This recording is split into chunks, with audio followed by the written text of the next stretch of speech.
7-8 కాగానే స్కూల్, ఉమ్, మళ్ళీ ఆ యొక్క స్కూల్ టైం లోపల ఎప్పుడు చూసినా స్టడీయే, మళ్ళీ ప్లేకి టైం ఉండదు. గేమ్స్ కొన్ని గేమ్స్ ఉండవు, అది ఉన్నాయంటే ఉన్నాయి అంతే. మిగతా టైంలో కూడా వాడికి స్టడీ అవర్స్. మళ్ళీ ఇంటికి వచ్చిన తర్వాత వీడు కరెక్ట్ చదువుతున్నాడో లేడు అనేసి వీడికి మళ్ళీ ఇంకా 2 గంటలు ట్యూషన్ వీడికి, ఇక్కడ కూడా రుబ్బుడే.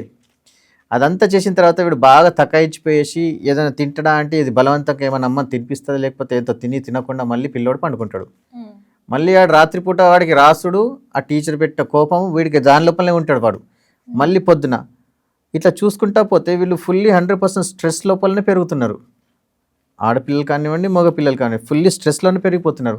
ఈ స్ట్రెస్తో ఏమవుతుంది అనేసి అంటే బాడీ యొక్క పెరుగుదల ఆగిపోతుంది. ఇక్కడ ఇది వెళ్ళిపోవాలంటే ఏం చేయాలి? ఇక్కడ స్ట్రెస్ ఫ్రీ లైఫ్ ఉండాలి.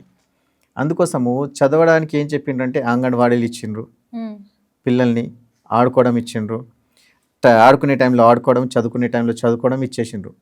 ఇక్కడ చదువు వెరీ వెరీ ఇంపార్టెంట్, కానీ చదువే సర్వస్వం కాదు. ఇక్కడ దాంతోపాటు శరీరం కూడా కదా. శరీరం ఆరోగ్యంగా ఉంటేనే కదా మైండ్, బుద్ధి, మనస్సు అనేది పనిచేస్తుంది. శరీరమే కరెక్ట్ లేనప్పుడు మీకు అది ఎక్కడ పనిచేస్తుంది? ఇక్కడ ముందు ఏం చేస్తుండేనంటే ప్రతి ఇంట్లో ఈ స్థితి రావద్దు అని చెప్పడానికి ఫస్ట్ మెట్టు ఏముంటుండే? ఫస్ట్ బౌండరీ, ఇంటి బౌండరీ ఫస్ట్ ఏంటిదంటే తులసి మొక్క ఉండేది, తర్వాత ఆవులు ఉండేటి, తర్వాత వచ్చేసి ఇంట్లో అమ్మ కిచెన్. ఇవన్నీ దాటుకొని పోతేనే మనిషికి రోగం వచ్చేది, అప్పటిదాకా రాకపోయేది అన్నట్టు.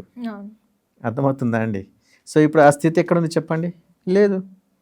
సో ఇక్కడ నుంచి చెప్పేది ఏంటిది అంటే ఆడపిల్లల లోపల స్ట్రెస్ లెవెల్స్ విపరీతంగా పెరిగిపోవడము, నరిష్మెంట్ కరెక్ట్ లేకపోవడము, అండ్ దాని తర్వాత పాశ్చాత్య సంస్కృతి లోపల ఏ తినకూడదో ఆ పదార్థాలు అతిగా తినడము, వీటి లోపల మొత్తం హార్మోనల్ చేంజెస్ అయిపోయినాయి. దాంతో శరీరం లోపల ఎప్పుడు ఏ స్థితిలో ఏ శరీరం ఎలా పని చేయాలో అలా పని చేయకుండా మారిపోయింది. దాని లోపల మనం ముఖ్యంగా చూస్తే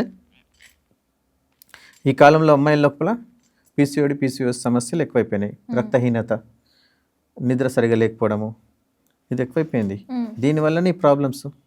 వీటి నుంచి అధిగమించడానికి చెప్పాల్సిన చిన్న చిన్న సూత్రాలు ఏంటి అని అంటే బాడీని అంటే మనస్సుని బుద్ధితో కంట్రోల్ చేసుకొని ఏం తినాలి, ఎలా తినాలి చూసుకోవాలి, అండ్ దినచర్య పర్ఫెక్ట్గా పాటించాలి.